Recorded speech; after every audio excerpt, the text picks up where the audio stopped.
만약 내일 일어나서 지금까지 모아온 모든 돈, 인맥, 직업 등을 잃는다면 어떻게 할 것인가요? 그런 상황을 견딜 수 있을까요?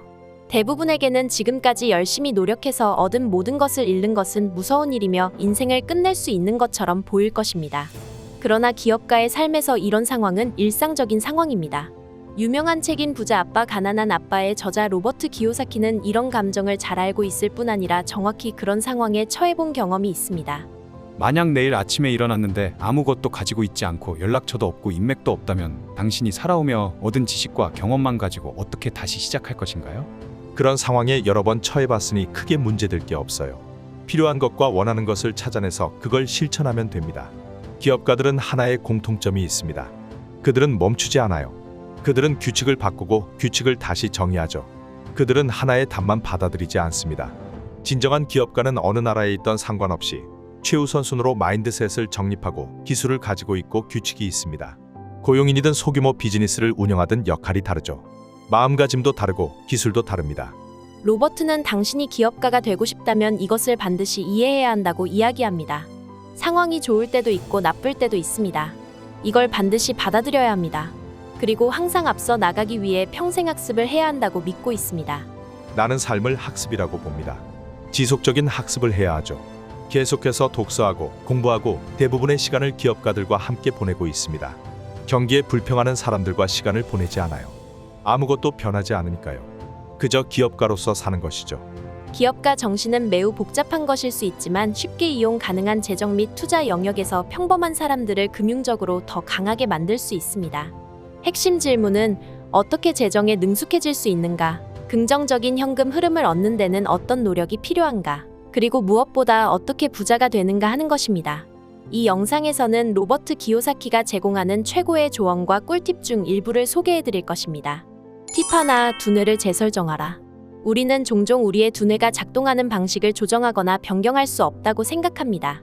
그러나 당연히 마음가짐을 바꾸면 가능성의 세계가 열립니다. 나는 좋은 연금이 필요하다 또는 의료 혜택이 필요하다 등은 당신의 두뇌의 생각입니다. 하지만 두뇌를 재설정할 수 있습니다. 일단 비워야 합니다. 여러분이 그동안 배워왔던 잘못된 교육, 상식들을 과감하게 버릴 수 있어야 합니다. 팁 둘, 부채를 활용하라. 이것은 완전히 비생산적으로 들리겠지만 부채가 어떻게 도움을 줄 수 있는지 로버트는 이렇게 말합니다. 당신은 자신에게 유리한 올바른 종류의 부채를 가져야 하며 그렇지 않은 경우에는 그냥 지출에 불과합니다. 좋은 부채와 나쁜 부채가 있습니다.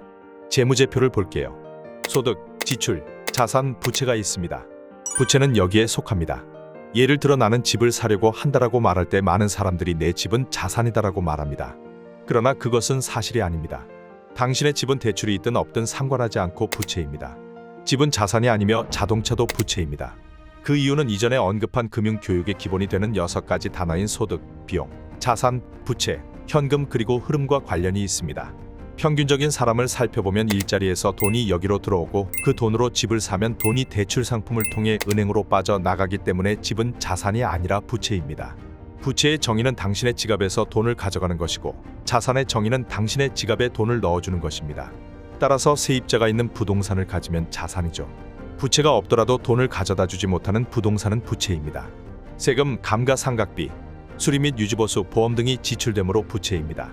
반면 임대용 부동산을 소유하면 구조화를 잘해서 매달 돈을 보내줍니다. 따라서 내 집에 사는 것은 부채이며 아무 부채가 없더라도 여전히 지출이 있습니다. 그에 반해 임대용 부동산을 소유하면 매달 돈을 벌어들입니다. 저는 25세 때 작은 원룸 아파트를 소유했고 매달 $25가 지갑에 들어오기 시작했습니다. 그래서 이것은 좋은 부채였습니다. 대출로 은행에 돈을 내기도 했지만 $25를 지갑에 넣어주었습니다. 순수익으로 보면 제 작은 집으로부터 수익을 올리고 있었습니다. 오늘날에는 아내와 함께 6,500개의 부동산을 소유하고 있으며 매월 6,500개의 주택이 제 지갑에 돈을 넣어줍니다. 제 소유의 부동산에 사는 사람들은 거주할 곳이 있어서 모두 행복하죠. 그리고 이 모든 것은 부채에서 나왔습니다. 팁셋, 멘토를 찾으세요. 가장 흔히 언급되지만 가장 중요한 조언 중 하나입니다. 어려운 시기를 함께 이겨내도록 안내해주고 당신의 분야를 이해하고 최고가 될 수 있도록 인도해줄 멘토를 가지는 것은 성공하기 위한 중요한 부분입니다.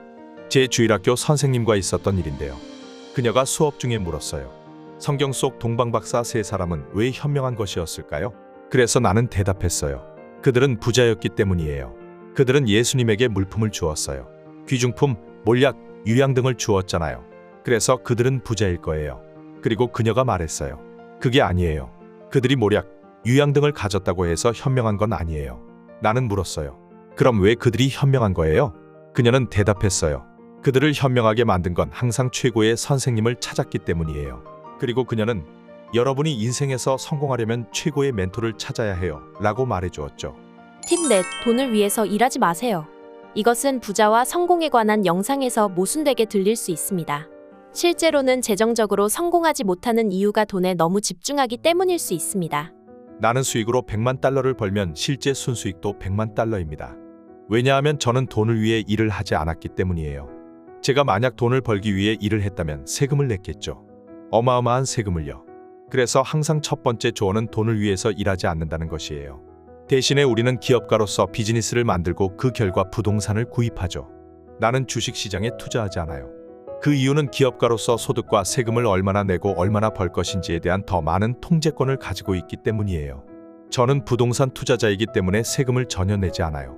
그래서 기업가로서 100만 달러를 벌 때마다 나는 즉시 부동산에 투자해요. 그렇게 100만 달러를 부동산에 투자하면 은행에서 400만 달러를 빌릴 수 있어요. 그래서 저는 은행을 사랑하죠. 은행이 다른 모든 사람들을 망치고 있긴 하지만요. 끔찍하지만 제겐 아닙니다. 로버트 기요사키의 조언을 통해 긍정적인 현금 흐름을 찾고 부자가 되는 길을 가시길 바라겠습니다. 로버트의 어떤 조언이 가장 마음에 드셨나요? 아래 댓글로 알려주세요. 그리고 좋아요를 누르고 구독하셔서 최신 영상을 지켜봐 주세요. 감사합니다.